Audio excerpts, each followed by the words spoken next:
이번 달 키워드 아는 힘입니다. 하나님을 아는 것이 우리에게 힘이 됩니다. 히브리서도 결국 지금 환난과 핍박 속에 있는 성도들에게 예수에 대하여서 깊이 생각해 보라고 합니다. 왜냐? 예수를 아는 것이 힘이 되기 때문에 그렇습니다. 1절, 지난 시간에 우리 3장 1절을 했었죠. 그러므로 함께 하늘의 부르심을 받은 거룩한 형제들아, 우리가 믿는 우리의 사도이시며 대제사장이신 예수를 깊이 생각하라. 흔들리는 지금 성도들, 어려움과 문제와 갈등 속에서 지금 흔들리는 성도들에게 지금 두 가지를 이야기합니다. 첫 번째는 뭐냐? 너희가 누구냐 이겁니다. 내가 누구지? 너의 정체성은 하늘의 부르심을 받은 거룩한 형제들이야. 이거 이야기한 겁니다. 또 두 번째는 뭡니까? 예수를 깊이 생각하라. 즉 하나님을 알아갈 기회라는 것입니다. 우리에게 어려운 문제가 오거나 갈등이 올 때는요, 배우는 시간표입니다. 우리는요, 배우려고 하지 않고 정답을 자꾸 외치려고 합니다. 3번. 그 3번을 외쳐서 되는 것이 아니라 그게 왜 3번인 줄 알고 그 문제를 혼자서 풀 수 있는 실력을 갖추는 것을 하나님은 원하십니다. 왜 그리스도입니까? 왜 예수입니까? 하나님은 왜 모든 것을 통치하시고 나를 사랑하신다고 하시면서 지금 이런 힘든 상황, 이런 어려운 문제들 속에서 아무것도 안 하시는 것 같습니까? 그 이유와 뜻을 아는 것 배워야 합니다. 우리가 지금까지는 그리스도 정답만 외쳐왔습니다. 하나님 문제는 모르겠고 그래서 답이 뭐라고요? 앞에 선생님이 이 문제 틀린 사람 다 손들어요. 그래, 이 문제 설명해 줄게 하고 설명하는데 모르겠고 그래서 정답이 몇 번이라고요? 3번. 그럼 3번 그냥 적고 넘어가는 거예요. 그럼 어떻게 하겠어요? 또 틀리겠죠. 그래서 지금 히브리서는 이 문제가 언제 끝난다, 어떻게 끝난다 이런 이야기를 하는 것이 아니라 문제 속에서 너희가 누구냐? 함께 하늘의 부르심을 받은 거룩한 형제들이다. 그리고 우리가 믿는 도리의 사도이시며 대제사장이신 예수를 깊이 생각하라. 이렇게 얘기합니다. 이런 우문현답과 같은 대답은 성경 내내 계속 됐습니다. 광야 속에서도 그랬고요. 예수님께서 승천하실 때도 하나님의 나라가 언제 임합니까? 그건 니네 알 바 아니야. 우린 자꾸 언제가 궁금하죠. 언제 이 문제 해결돼요? 언제 우리 집 살림살이는 좀 나아질까요? 근데 하나님 얘기합니다. 하나님을 알아갈 기회야. 너가 누군지 알아갈 기회야.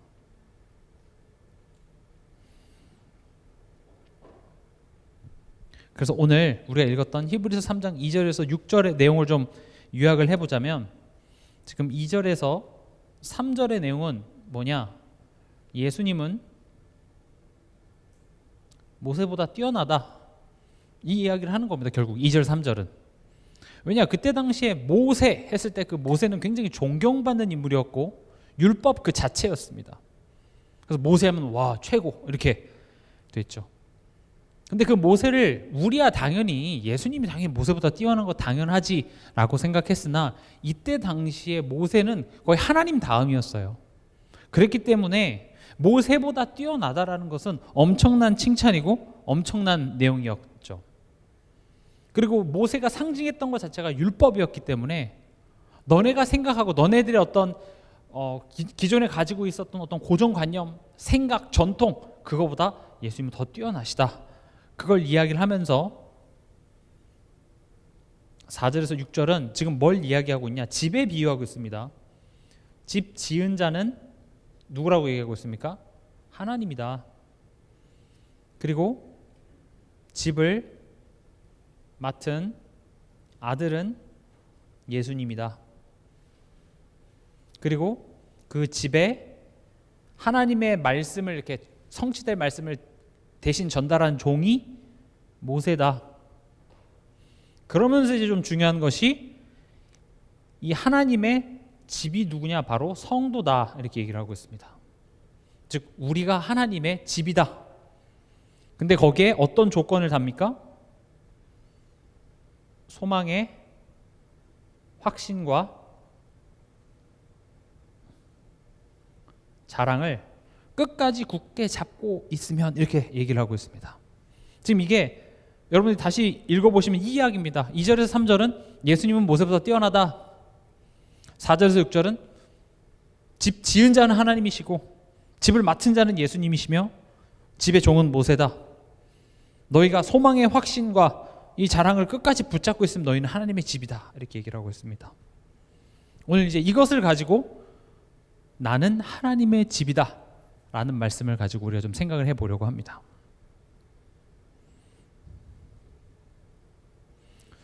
다시 설명드리지만 지금 핍박과 환난 속에 초대교회, 특히 유대인이었던 그리스도인들이 이런 핍박과 환난이 너무 거세지니까 내가 괜히 유대교를 떠났나?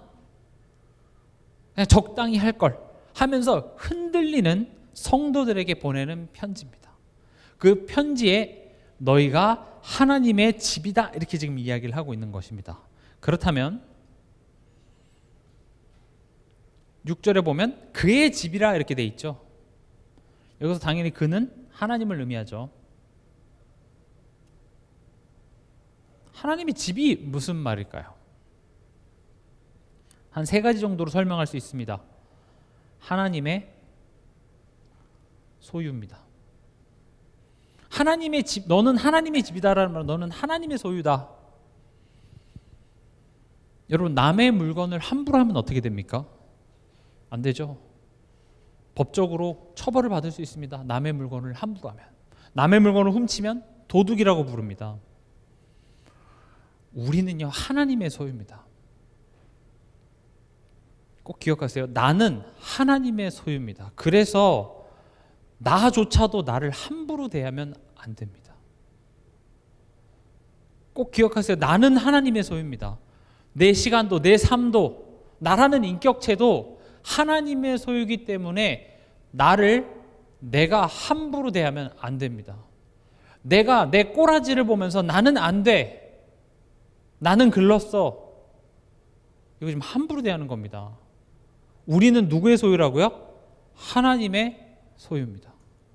하나님이 이름 써놨어요, 여러분 거에. 제가 이제 그 목사님 서재에서 이렇게 책을 보다 보면은요, 거기 앞에 박승재라고 다 써져 있어요. 제가 어렸을 때 마음에 드는 책이 있으면 거기 앞에다가 이름을 크게 박승재 이렇게, 내 거니까 이름을 다 써놔요. 승재 거 다. 저는 그 이름을 써서 내 거라고 표시하는 그런 어렸을 때부터 해왔어요. 내 거야. 소유욕이 강했나 봐요.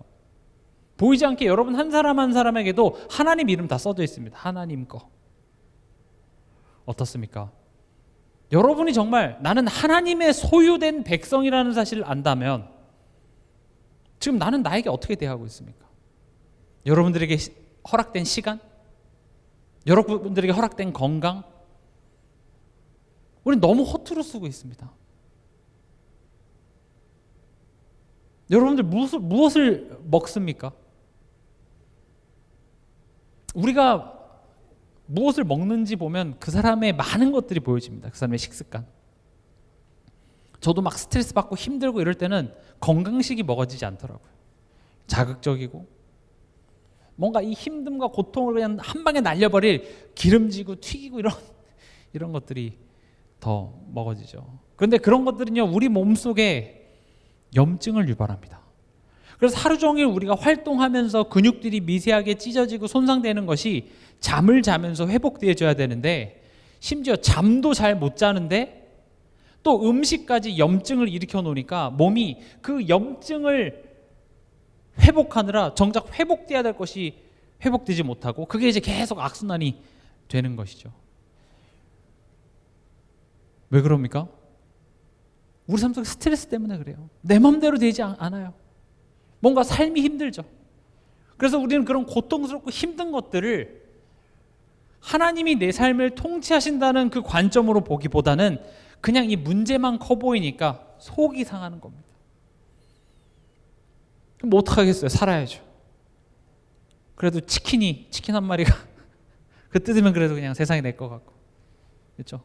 고단한 하루 집에 와서 그냥 맛있는 거 이렇게 딱 먹고 자고 하면 그래도 좀 이렇게 뭐 풀리니까, 목사님 그것까지 뺏어가시면 전 삶에 낙이 없습니다 라고 할 수도 있는데, 드세요, 맛있게. 포인트는 뭐냐? 내가 하나님의 소유라는 것입니다. 내 자신에 대해서 함부로 얘기하지 마시기 바랍니다. 거울을 보시면서 축복하시기 바랍니다. 비록 얼굴은, 외모는 좀 마음에 안 들지만 나는 귀한 하나님의 자녀다. 여러분들 오히려 하나님께 감사하는 그 고백이야 여러분들을 가장 멋있는 그 표정으로 만들 것입니다. 어떻게 거울을 보면 입꼬리가 내려가져 있고 주름이 이렇게 막 져 있는 내 모습이 보이죠. 나이가 들어서 그런 걸 수도 있으나 감사하지 못해서 그렇습니다. 기쁨이 없어서 그렇습니다.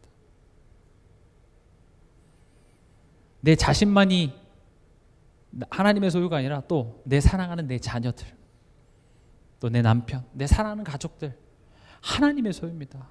또 우리 교회 안에 성도들 하나님의 소유입니다. 내가 함부로 비판하거나 정죄할 수 없습니다. 내 눈에는 별거 아닌 것처럼 보이죠. 내 눈엔 쓸모없는 것처럼 보여도 하나님의 소유라고요. 하나님의 것이기 때문에 네가 어떻게 보든지 상관없어. 내가 쓸 거야. 꼭 기억하시기 바랍니다. 우린 하나님의 소유입니다.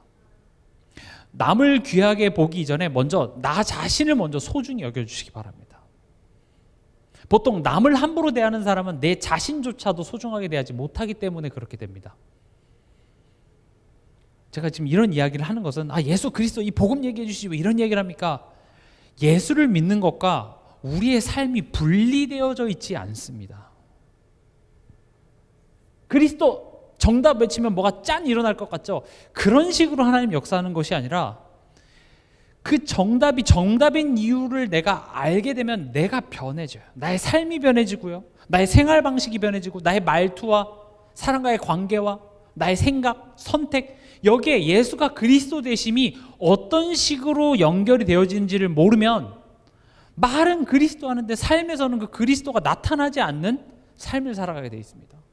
또 그리스도를 나타내는 삶을 살아야 된다라고 얘기하니까 바로 어떤 선행, 구제 이런 것만 떠오르는데 여기서부터 시작되는 거예요. 맞아, 나는 소중한 사람이지.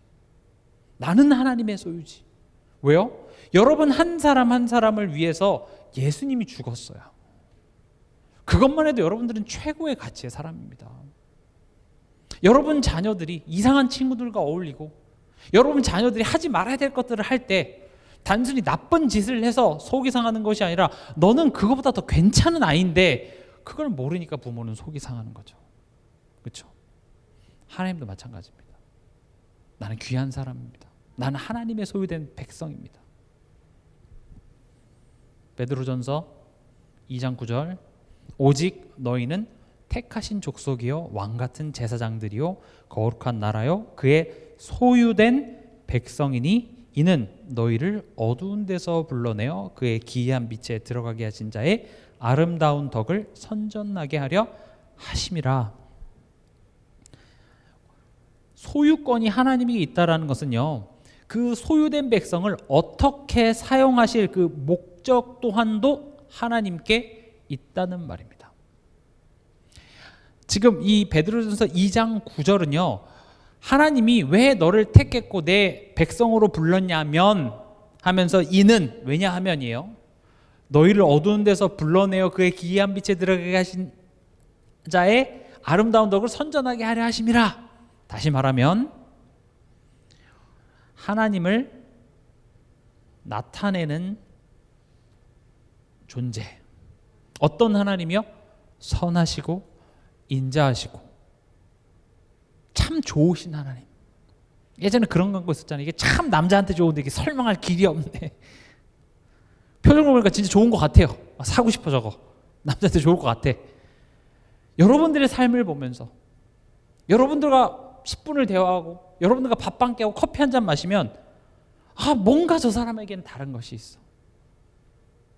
우리 삶을 통하여서 우리가 하나님을 나타내는 존재가 되도록 하나님께서는 우리를 그 목적을 가지고 우리를 불렀다. 이렇게 얘기를 합니다.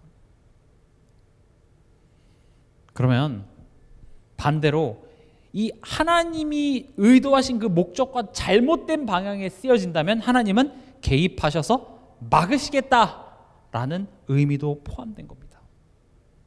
우리는 하나님의 소유된 백성입니다. 그래서 나도 나 자신에게 대해서 함부로 하면 안 됩니다. 또 내가 내 인생인 것 마냥 내 삶인 것 마냥 착각하지 말라는 겁니다. 왜냐? 하나님의 소유라는 것은 하나님이 그 소유된 것을 어떻게 쓰실지 목적 또한도 하나님께 가지고 있는데, 하나님은 뭘 하길 원한다고요? 나를 통하여서 하나님을 나타내길 원합니다. 그런 한 사람으로 우리를 만들어내겠답니다. 그럼 질문해 보세요. 내 삶 속에 하나님이 나타나지고 있는가? 지하철에서 예수천당 불신지옥 이렇게 외쳐서 나타내는 거 말고요, 가장 가깝게는 여러분 자녀들에게, 여러분 배우자에게 하나님의 살아계심이 나타납니까? 엄마를 보니까 정말 하나님은 살아계신 것 같아. 아빠를 보니까 정말 하나님은 좋으신 하나님인 것 같아. 이게 나타나십니까?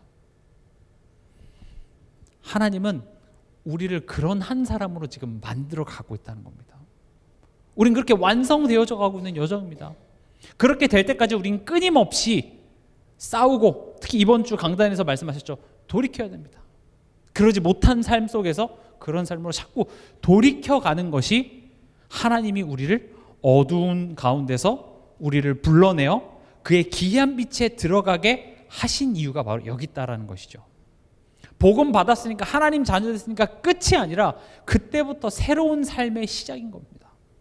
모든 사람이 죄를 범해서 하나님의 영광에 이르지 못했기 때문에 하나님께서는 예수 그리스도를 통하여 그 죄 문제를 해결하시고 이제는 하나님의 영광에 들어가는 새로운 여정을 걸어가라, 이렇게 얘기하시는 것이죠. 우리가 하나님의 집이라는 말은 하나님의 소유이자 또 하나님께서 거하시는 곳이라는 의미도 됩니다. 고린도전서 3장 16절, 너희가 하나님의 성전인 것과 하나님의 성령이 너희 안에 거하시는 것을 알지 못하느냐. 우리가 하나님의 성전입니다. 성경에도 성전의 의미가 뭐였습니까? 하나님이 거하시는 곳입니다. 하나님이 함께 하시는 곳이죠. 성령 하나님이 왜 우리와 함께 하십니까? 함께 하시는 이유는 우리를 인도하시기 위함입니다.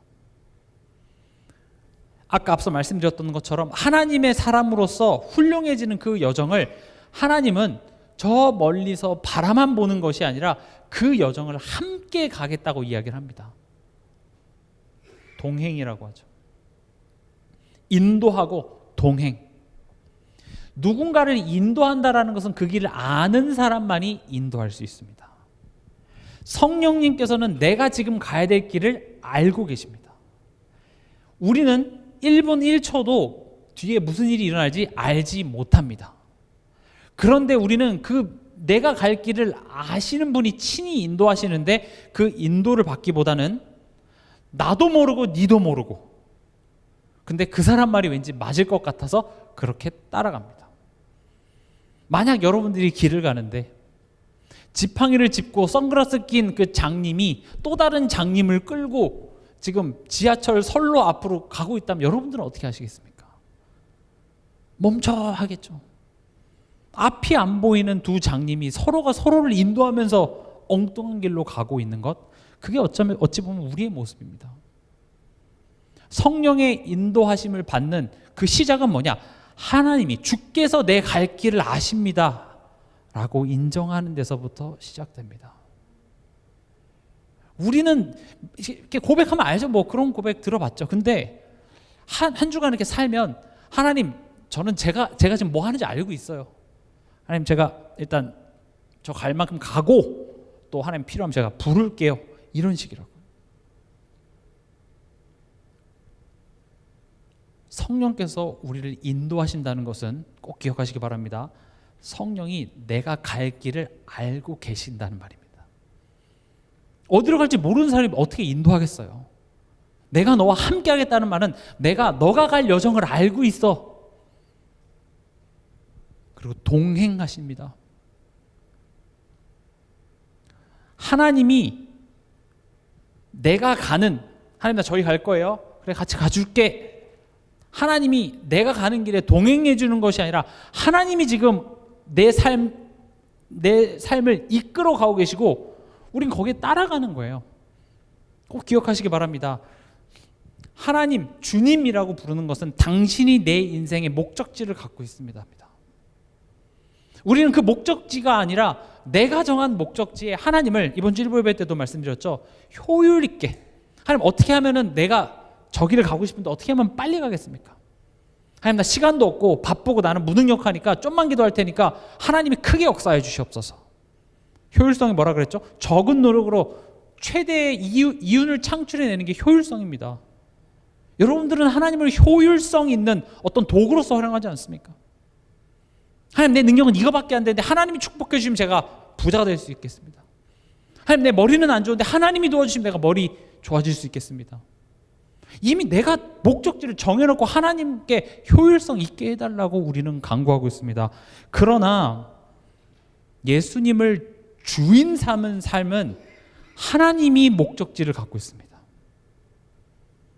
그 목적지는 다른 것이 아닙니다. 나를 변화시키기 원합니다. 우린 A냐 B냐 이런 선택의 기로에서 어떤 것이 하나님의 뜻인지를 항상 질문합니다. 가야 합니까? 말아야 합니까? 이것을 선택해야 됩니까? 말아야 됩니까? 극단적으로 얘기하면 하나님은 내가 A를 선택하든지 B를 선택하든지 크게 관심이 없습니다. 그 선택의 기로에서 하나님은 내가 변하기를 원합니다. 그 선택이 애초에 내게 갈등이 되고 힘든 이유는 불안해서입니다. A를 선택하자니 이게 걱정되고 B를 선택하자니 이것이 걱정되고, 이것은 선택의 문제이기 전에 하나님이 내 삶을 친히 인도하고 통치하심을 믿지 못하는 믿음의 문제이기 때문에 하나님이 원하시는 것은 그 자리에서 하나님을 바라보라는 거죠. 여러분들이 정말 하나님을 의지하고 여러분들이 그 자리에서 그 신용만 할지라도 하나님은요, 내가 어리석은 선택을 해도 그것을 축복으로 바꾸실 수 있는 하나님이십니다. 내가 누가 봐도 가장 합리적인 선택을 했다 할지라도 하나님이 원하시는 그 뜻을 발견하지 못하면 하나님은 그것을 막으실 수도 있는 겁니다. 우리가 예수님을 영접한다라는 말은요, 내 인생의 구원자로만 영접한 것이 아니라 내 인생의 주인으로도 영접한 겁니다. 이 두 가지는 하나만 될 수 있는 것이 아닙니다. 구주로 영접했죠. 당신이 나를 위해서 십자가에 죽으신 구원자이시자 이제는 내 삶의 주인으로서 당신을 내 마음에 모십니다. 믿습니다잖아요. 구원은 우리의 의지와 상관없이 하나님이 구원해 낸 겁니다. 그러나 하나님은 억지로 내가 주인 노릇하는 것이 아니라 우리가 하나님이 주인이십니다라고 인격적으로 자발적으로 그렇게 인정하길 원하십니다. 그래서 억지로 끌고 가는 것이 아니라 설득시키시죠. 내 말이 안 믿기니? 그럼 네 뜻대로 한번 해봐. 가요. 아, 안 되는군요. 그 봐, 다시 돌아와. 이젠 고생하지 말고 내 말 듣고 따라와. 10초가 안 돼서 또 절로 가죠. 다시 돌아와.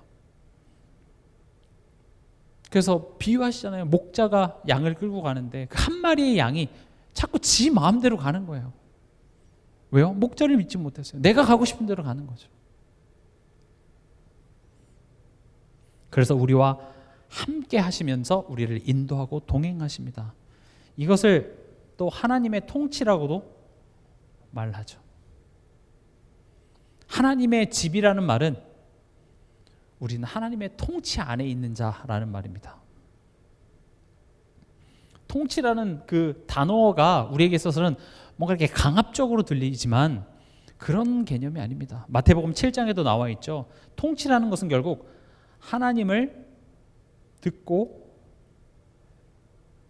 행하는 것이라고 되어 있습니다. 하나님을 듣는 겁니다. 여러분들은 하나님을 듣습니까? 우린 주일날 와서 이렇게 설교 메시지를 들으면 아, 내가 하나님에 대해서 들었다고 생각합니다. 물론 그것도 들은 거겠죠. 꼭 점검해 보시기 바랍니다. 말씀의 자리에 있었다고 해서 하나님을 들은 것이 아니라 그 말씀 속에서 내게 찔림이 있어야 되고 내게 하시는 말씀이 있어야 돼요. 그 본문 속에서 아, 저거 내 모습인데 이렇게 보여줘야 돼요. 내게 찔림이 있고 맞아, 저게 난데. 그리고요, 하나님의 말씀은 강단에서만 선포되어지는 것이 아니라 우리 삶 속에서 만남과 사건과 여러 가지를 통하여서 끊임없이 우리에게 말씀하십니다. 다만 내가 그것이 하나님의 음성이라고 듣지 못하기 때문에 그렇습니다. 그냥 이것은 저 사람의 문제고, 이건 돈 문제고, 이건 건강 문제고, 뭐 이런 문제로 보지, 그 문제를 통하여서 하나님이 지금 내게 말씀하신다고 우리는 알아채지 못합니다. 하나님은 우리의 삶 속에 끊임없이 말씀하고 계십니다. 그럼 여러분들이 어떤 문제가 터질 때마다 잠깐 멈추고 말씀하시옵소서 주의 종이 듣겠사옵나이다. 이게 돼야 돼요. 그래서 제가 이번 주 1부 예배 때도 미션을 드렸죠. 불편함 속으로 한번 들어가 보세요. 느린 그 시간으로 들어가 보세요. 빠르게 막 가려고 하지 말고. 몇 가지 실천해 보셨습니까? 몇 가지 미션 드렸었죠. 약속 장소에 평상시보다 10분 일찍 가보세요. 그래서 10분 내가 그 사람을 기다리면서 하나님과 소통하는 시간 가져요. 어차피 저는 아파트 걸어 다니는데요, 어차피 할 거 말고요, 안 해도 되는데 내가 굳이 시간을 내서 하는 겁니다. 버스 정류장 한 정거장 좀 미리 내려서, 그래 오늘 내가 한 정거장 정도 걸어가면서 내가 좀 생각해 봐야 되겠다. 그런 시간 꼭 가져보세요. 그 느리고 불편한 시간 속에 하나님이 내게 말씀하시고자 하는 그 음성이 여러분들에게 들릴 줄 믿습니다. 그 음성이 내게 탁 들리고 깨달음이 있을 때 하나님은 여러분들에게 평안함을 주실 줄 믿습니다. 그때 나오는 고백, 오히려 좋아. 저희 지금 그 화장실이 고장이 나가지고 지금 화장실을 못 쓰고 있는데, 그래서 이제 화장실 쓸 때마다 교회를 와야 돼요. 그래서 와, 추운데 이제 이것까지 안 되니까 삶의 질이 굉장히 떨어지는 거예요. 뭐가 좋지? 근데 생각해 보니까 그래, 교회를 이렇게 자주 올 수 있어서 오히려 좋구나. 여러분, 오히려 좋아합니다. 항상 여러분들 삶 속에 내가 그 불편함, 그 힘듦을 통하여서 내가 하나님을 바라보고 하나님을 생각할 수 있는 것 축복입니다. 그리고 결국은 고쳐지겠죠. 고쳐질 때 새삼, 이 하수구가 있는 것을 감사하게 되고, 여러분 감사하시기 바랍니다. 우리 삶 속에 감사할 게 너무나도 많습니다. 꼭 고생해봐야 그때 좋았지 이렇게 하지 마시고요.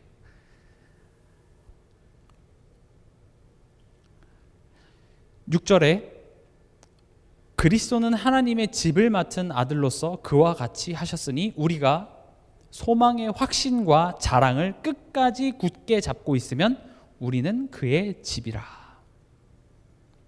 소망의 확신과 자랑. 첫 번째, 그럼 소망의 확신이 뭘까요?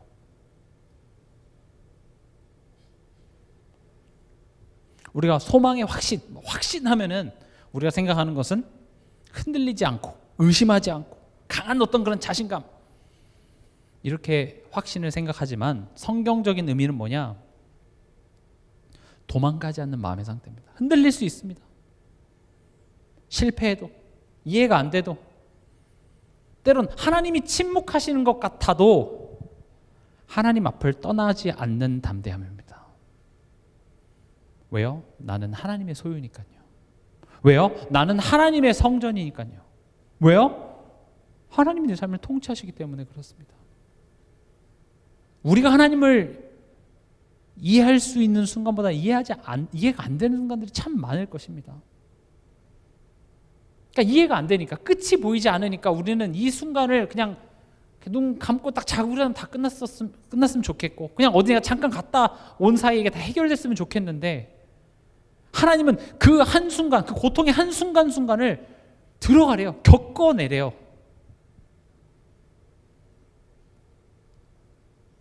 그 속에서 무엇을 배우는 것입니까? 하나님이 일하시는구나. 하나님이 실수가 없으시구나. 하나님 모든 것을 합력해서 선을 이뤄내시는 하나님이시구나를 우린 그 순간들을 통하여서 배워가는 것입니다. 소망의 확신은 한 번에 생기는 것이 아니라 하나님에 대한 이 알미 쌓여서 하나님에 대한 소망이 생기는 것이죠. 근데 그냥 소망이 생기는 것이 아니라 이 문제를 통하여서 겪는 겁니다. 하나님이 이런 분이시구나. 저는 이렇게 하나님이 이렇게 쫙 역사하셔가지고 제 삶 속에 그런 자질구레한 문제들이 단번에 싹 다 해결되어져서 이제 내가 하고 싶은 것, 내 편한 것만 이렇게 온전히 할 수 있는 어떤 그런 삶이 펼쳐질 거라고 생각을 했습니다. 확신 있게 말씀드릴 수 있습니다. 그런 시간은 오지 않습니다. 우리 삶 속에 그 자질구레한 문제들이 끊임없이 계속 옵니다. 설거지를 해야 되고 공과금을 내야 되고 좀 살만하면 또 자녀들이 이 문제 터뜨려주고 저 문제 터뜨려주고 여기서 사고 터지고 저기서 사고 터지고 숨 좀 쉬고 싶은데 계속 문제가 겹겹이 막 오죠. 근데 우리는 그 문제를 어떻게 바라보느냐, 어떻게 해석하느냐가 굉장히 중요합니다. 그 순간순간들이 하나님이 지금 어떤 분이신지 우리로 하여금 알고 체험케 하는 하나님이 허락하신 학교라는 사실을 기억하시기 바랍니다. 배워야 합니다.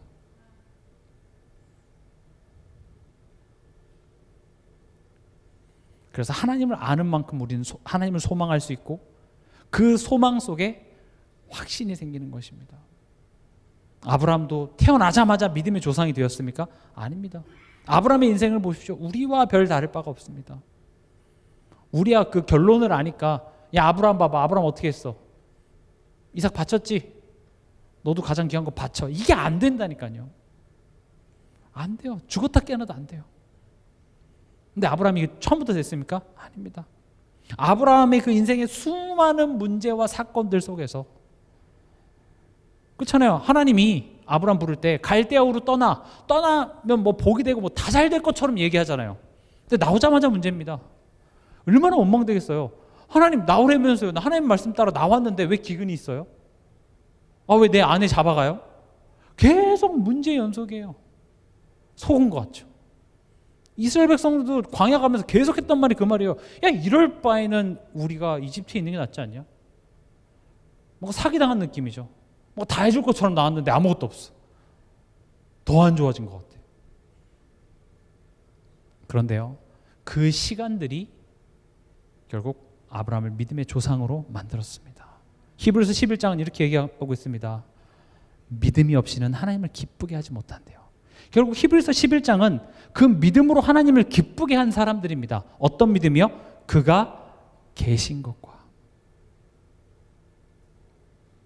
하나님이 계시다라는 것을 부인하지는 않습니다. 그러나 지금 이 문제, 이 상황, 이 사건 속에 하나님이 계신다는 것을 우리는 정말 믿고 있습니까? 정말 하나님이 이 사건 속에 계시다면, 이 문제 속에 하나님이 계시다면 우린 불평과 원망보다 뭘 하겠습니까? 그를 찾죠. 그래서 그를 찾는 자에게 상 주시는 이심을 믿어야 할지니라. 하나님이 계시고 그 하나님께 내가 구하고 하나님을 찾을 때 하나님은 좋은 것으로 주시는 하나님을 믿는 그 믿음을 하나님께서 만들어내셨고 그게 만들어지는 것이 하나님을 기쁘게 했다 이렇게 얘기합니다. 이삭을 바쳤기 때문에 하나님이 기쁜 것이 아니라 이삭을 죽여도 하나님이 다시 살리실 하나님이 계신 것을 아브라함은 믿었고 하나님이 더 좋은 것으로 주신 그 하나님을 믿는 믿음이 하나님을 기쁘게 했다라는 것이죠. 그리고 더 좋은 것으로 주셨습니다. 우리 삶 속에 이런 하나님에 대한 소망과 그 하나님의 좋으심에 대한 확신이 쌓이는 것이 이 세상의 금은보화보다 더 귀하다고 이야기하고 있습니다. 하나님은 여러분들에게 금은보화가 필요했다면 특히 요즘같이 금값이 비싼 시대에 하나님 여러분들에게 금을 주셨겠죠. 여러분들 집에 갔는데 냄비 열어봐라. 열어봤더니 금으로 가득해. 만약 하나님이 여러분들에게 금이 필요했다면 주셨을 줄 믿습니다. 그러나 베드로가 얘기했던 것처럼 은과 금은 내게 없거니와. 베드로한테도 안 줬어요.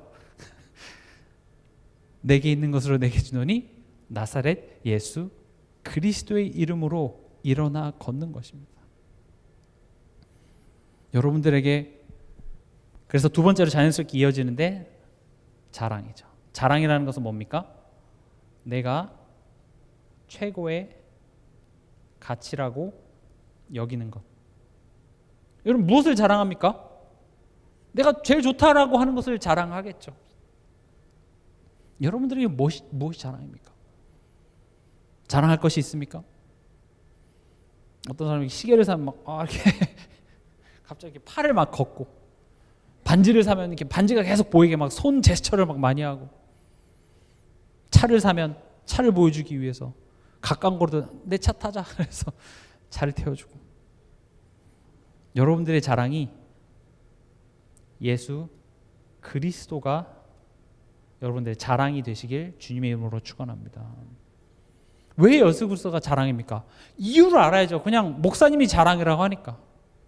이유를 모르면 자랑이라고는 하는데 사실 내게 자랑은 아니에요 할 수 있겠죠. 왜 예수 그리스도가 내게 자랑입니까? 날 위해 십자가에서 죽으셨습니다. 이게 왜 자랑입니까? 이것이 나를 향한 하나님의 사랑을 확증한 것입니다. 말로만 사랑해가 아니라 나를 사랑하신다는 그 하나님의 마음이 이토록 큰 겁니다. 우리를 위하여 창조주이신 하나님께서 피조물의 몸을 입고 그 하나님을 알아보지도 못하는 백성의 손에 자기 목숨을 맡기시고 찢기시고 고난받으시고 인간의 손에 죽임을 당합니다. 그런 신이 어디 있습니까? 그래서 로마 군인들이 얘기하잖아요. 네가 그리스도라면, 네가 신의 아들이 맞다면 네부터 구원해라. 하나님은, 예수님은 능력이 없어서 인간의 손에 죽은 것이 아니라 그것만이 우리를 구원하는 하나님의 지혜이자 방법이셨기 때문에 죽으신 것입니다. 그냥 말로 야 지구 없애고 다시 만들자, 지구2 해서 지구를 새로 만들어도 되는 거 아니겠어요? 저 같으면 그럴 것 같아요. 핸드폰 요즘에 고장나도요, 고치는 돈보다 새로 사는 게 더 싸요. 아시죠? 요즘 가전제품 고치는 인건비가 더 드니까 고칠 바엔 새로 사요. 그럼 인간 그거 뭐 하나님이 그냥 말씀 한마디면 끝나는 건데, 근데 이걸 고쳐 써보겠다고 오신다고요? 심지어 우리가 하나님, 우리가 잘못했습니다, 회개합니다, 돌이키겠습니다, 그게 아니라 우리가 아직 죄인 되었을 때예요. 우리가 하나님과 원수 되었을 때 하나님은 우리를 위하여 죽기로 작정하신 것입니다. 이 말이 됩니까?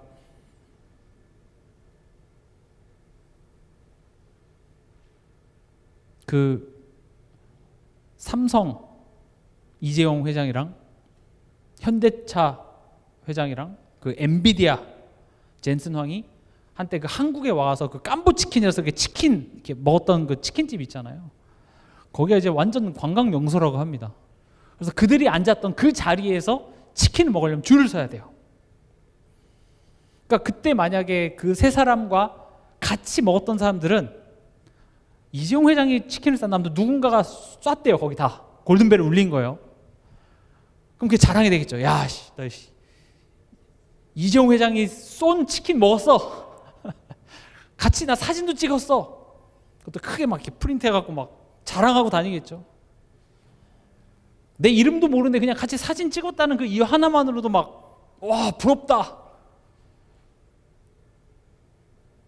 하나님이 나를 위해 죽었다는 그것은 왜 우리에게는 이렇게 시시한 자랑인지, 그러니까 우리가 이게 안 믿는 거예요. 사실은 별로죠, 그렇죠? 그건 당연한 거고 당연한 거 아닙니다. 예수 그리스도가 왜 우리의 자랑입니까? 나의 삶의 모델이 되어 주십니다. 예수님이 가신 그 십자가의 여정은 내가 가야 할 길이기도 합니다. 십자가는 뭘 의미하죠? 하나님의 영광의 자리에 이르기 위해선 고난과 결국 죽음을 통과해서 부활과 영광으로 갔습니다.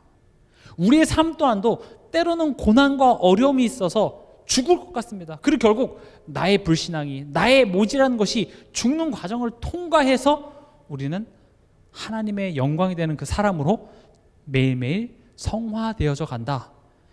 다시 말하면 이것이 무엇을 의미하냐? 위로와 공감입니다.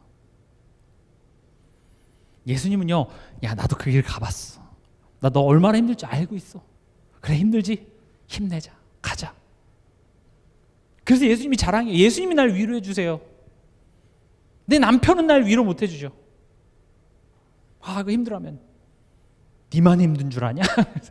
정답을 얘기해서 이 위로 공감 사람한테 받으려고 하면 주지 않습니다. 예수님께서 나를 위로하고 나를 공감해 주십니다. 예수님도 우리와 같이 시험을 받으셨고 우리와 같이 연약한 육신의 몸으로서 우리가 어찌 보면 살면서 겪을 모든 희노애락을 예수님은 우리보다 어떻게 보면 더 힘든 것들을 다 겪어보셨기 때문에 예수님이 내가 너의 아픔을 안다 했을 때 진짜 아는 겁니다. 사람으로부터의 어떤 배신 예수님은 진짜 겪어봤어요. 그리고 예수님 왜 자랑이십니까? 보좌에서 우리를 응원하고 계십니다. 우리를 위하여 기도하고 계시죠. 예수님이 나를 사랑하시고 예수님이 나를 위로하고 공감해 주시고 예수님이 지금 보좌 우편에서 그래 갈 수 있어 나를 응원해 주시고 힘 주시고 나를 위해서 기도해 주신다니까요. 그래서 예수님은 나의 자랑입니다. 여러분들에게 예수님이 자랑이 되시기 바랍니다. 세상에 영원한 것은 없습니다. 세상에 영원한 내 편은 없습니다. 왜냐 나 자신도 내 자신에게 편이 안 되는데요.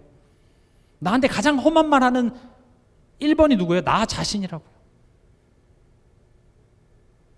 내가 내 자신에게 몹쓸 소리를 해도 예수님은 아니야. 내가 너를 위해서 죽었어. 내가 너를 위해서 피를 흘렸어. 내가 너를 사랑한다. 너는 귀한 사람이야. 제가 이렇게 죄를 지었는데도 제가 이렇게 잘못했는데도 내가 너를 먼저 사랑했어. 너가 의로워서 너가 훌륭해서가 아니라 내가 너를 사랑했다. 그게 끝입니다 사실은. 여러분들에게 예수 그리스도가 자랑이 되시기 바랍니다. 그거면 됩니다.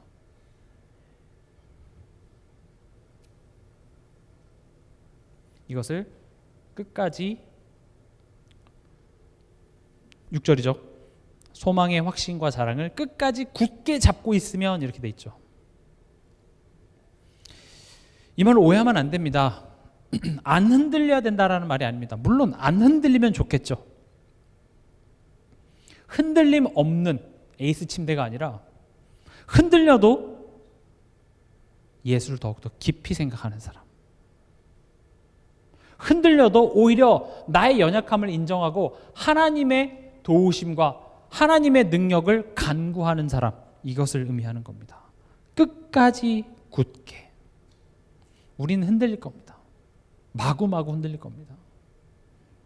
오늘 이 본문을 읽어보면 마치 조건부로 이야기하는 것 같습니다.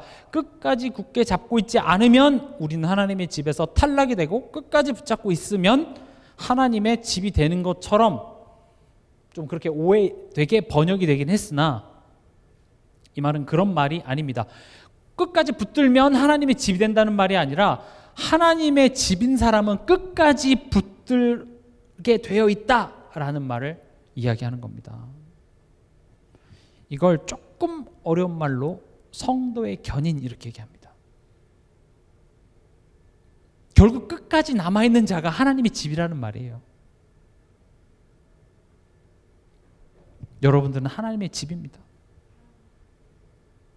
그래서 흔들리지 마시기 바랍니다. 흔들려도 예수를 깊이 생각하시기 바랍니다. 흔들려도 내가 하나님의 소유된 백성임을 기억하시기 바랍니다. 아, 하나님의 성전, 하나님이 지금 나와 함께 계시지. 하나님이 나의 갈 길을 아시오니 하나님 나의 길을 인도하여 주시옵소서. 하나님이 내 삶을 통치하고 계신 그 사실을 알고 예수를 깊이 생각하시기 바랍니다. 나의 자랑 예수 그리스도. 그것을 여러분들이 바라보고 생각할 때 하나님께서 여러분들을 붙들어 주실 줄 믿습니다. 이게 지금 히브리서입니다. 핍박과 환난 속에 우리보다 지금 더 열악한 상황 속에 우리 괜히 예수님 믿었나? 그냥 유대교에서 적당히 그냥 이렇게 반반해도 되는데 괜히 우리 그리스도 따라온다고 해서 이 핍박이 받는 거 아닌가? 그런 사람들에게 지금 예수를 깊이 생각하라. 너희가 어떤 사람인지 생각하라. 라고 편지를 보내는 것이며 또 우리에게 하나님께서 보내는 편지이기도 합니다. 이번 한 주간 혹 어떤 문제와 사건 때문에 우리가 흔들릴 순간이 있다 할지라도 내가 하나님의 집임을 기억하시고 그리고 우리의 최고의 자랑 예수 그리스도를 깊이 생각하는 그런 한 주간 되시길 주님의 이름으로 축원합니다.